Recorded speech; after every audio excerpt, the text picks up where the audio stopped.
জাতীয় নির্বাচনের দিনই গণভোট হতে হবে, এর বাইরে অন্য কোনো কিছু হওয়ার সুযোগ নেই বলে মন্তব্য করেছেন বিপ্লবী ওয়ার্কার্স পার্টির সাধারণ সম্পাদক সাইফুল হক। শনিবার এক সংবাদ সম্মেলনে তিনি এসব কথা বলেন।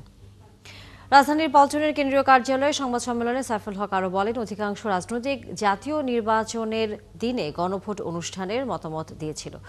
তিনি বলেন, সংসদকে পাশ কাটিয়ে সংবিধান সংশোধনের ক্ষমতা অন্তর্বর্তী সরকারের নেই। সরকার আসলে তার নিরপেক্ষতার পরীক্ষায় সরকার 14 মাস পরেও কিন্তু সরকার পাশ করতে পারেনি। যে ঐক্যমত কমিশনকে অনেকটা মাথার তাজ হিসাবে আমাদের রাখার কথা, সেই ঐক্যমত কমিশনকে এখন বিশ্বাসঘাতক এবং প্রতারক হিসাবে এখন সেখানে আখ্যায়িত করতে হচ্ছে।